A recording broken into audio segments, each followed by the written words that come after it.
हरे कृष्णा। प्रिय भक्तों, सबसे पहले एक बात का विशेष ध्यान रखिएगा। भविष्य भविष्योत्तर पुराण और पद्म पुराण में स्पष्ट विधान है कि एकादशी व्रत के बाद द्वादशी तिथि को कथा को आधा अधूरा छोड़ना, बीच में बंद करना या आगे बढ़ाकर देखना कथा के अपमान के समान माना गया है। इससे पूरे एकादशी व्रत का फल निष्फल हो जाता है और दोष लगता है। इसीलिए अगर आपने कल देवशयनी एकादशी का व्रत रखा था या केवल आज द्वादशी के दिन पारण का पुण्य प्राप्त करना चाहते हैं तो अगले 7 से 8 मिनट तक इस वीडियो को 1 सेकंड के लिए भी स्किप मत कीजिएगा। आज हम तुलसी माता की वह 3 अनसुनी और दुर्लभ कथाएं सुनने जा रहे हैं जिनके बिना एकादशी व्रत का पारण अधूरा माना जाता है। तो चलिए बिना स्किप किए पूरे ध्यान और सच्ची श्रद्धा से सुनते हैं। पहली कथा, कथा नंबर 1, बूढ़ी माई और श्री कृष्ण के कांधे का रहस्य। बोलिए श्री राधा कृष्ण भगवान की जय। एक गांव में एक बुजुर्ग महिला रहा करती थी। वह रोज तुलसी जी की पूजा करती और जल चढ़ाते हुए एक ही बात दोहराती, हे तुलसी माँ, तुम मुझे बहू दे, पीताम्बर की धोती दे, बैकुंठ में वास दे, चटक की चाल दे, पटक की मौत दे, दाल भात का भोजन दे और अंत समय में श्री कृष्ण का कंधा दे। भक्तों, तुलसी माता उस बुढ़िया को सब कुछ तो दे सकती थी, लेकिन श्री कृष्ण का कंधा कहाँ से लाती? इसी चिंता में तुलसी महारानी धीरे धीरे सूखने लगी।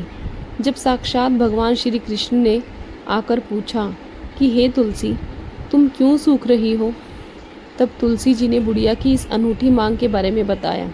श्री कृष्ण मंद मंद मुस्कुराए और बोले, तुलसी, तुम चिंता मत करो। जब इस बुढ़िया का अंतिम समय आएगा तो इसे कंधा देने मैं स्वयं ही आऊँगा। और भक्तों, वही हुआ। जब बुढ़िया माई की मृत्यु हुई तो उसका मृत शरीर इतना भारी हो गया कि पूरे गांव के लोग मिलकर भी उसे उठा नहीं पाए। लोग ताना मारने लगे कि यह तो पापी थी, छली थी। तभी भीड़ में एक वृद्ध ब्राह्मण के रूप में स्वयं भगवान श्री कृष्ण आए। उन्होंने बुढ़िया के कान में धीरे से कहा, ले बुढ़िया, कृष्ण जी का कंधा ले। इतना सुनते ही बुढ़िया का शरीर रुई जैसा हल्का हो गया। भगवान ने स्वयं उसे अपने कंधे पर उठाया और बैकुंठ धाम भेज दिया।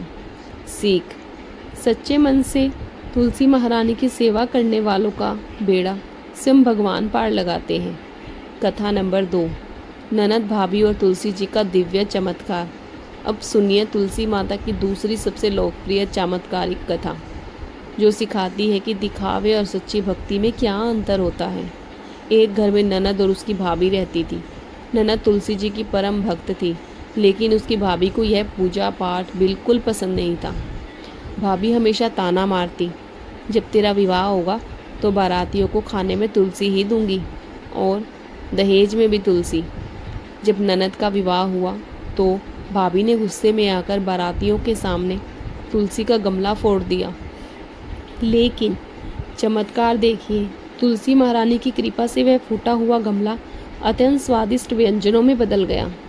तुलसी के पत्ते रेशमी वस्त्रों में और मंजीरियाँ सोने चांदी के गहनों में बदल गई। यह देखकर जब भाभी ने लालच में आकर अपनी बेटी से ज़बरदस्ती तुलसी सेवा करवाई और वही नाटक दोहराया तो गमले की मिट्टी केवल मिट्टी ही रही।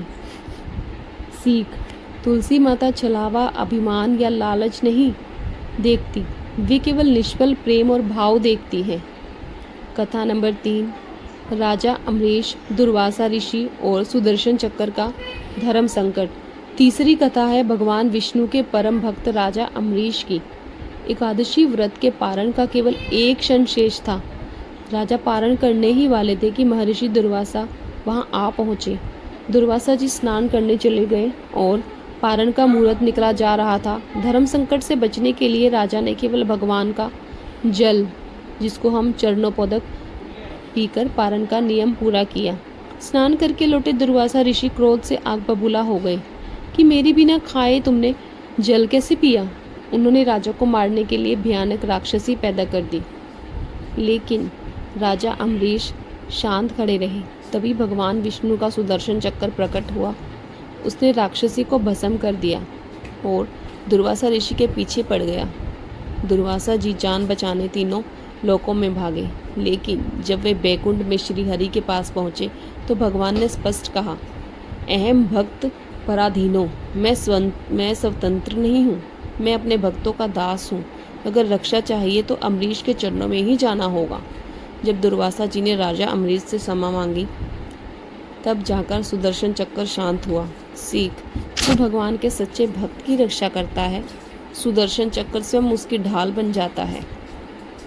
प्रिय भक्तों, एकादशी व्रत के पारण के इस पावन अवसर पर तुलसी कथा और राजा अम्बरीश की कथा सुनने से आपको जन्मों जन्मों के पाप नष्ट होते हैं और घर में सुख समृद्धि आती है। अगर आपने इस कथा को पूरा सुना है तो कमेंट बॉक्स में अपनी हाजिरी ज़रूर दर्ज करें और जय तुलसी महारानी तथा जय श्री लक्ष्मी नारायण ज़रूर लिखें। इस कथा को अपने दोस्तों और परिजनों के साथ शेयर करके पुण्य के भागीदार बने और ऐसे ही शास्त्र सम्मत धार्मिक वीडियो देखने के लिए आपके अपने चैनल को अभी सब्सक्राइब करके बेल आइकन दबा दें। भगवान श्री हरि विष्णु और माता लक्ष्मी आप सभी की मनोकामनाएं पूर्ण करें। बोलिए श्री तुलसी शालिग्राम भगवान की जय।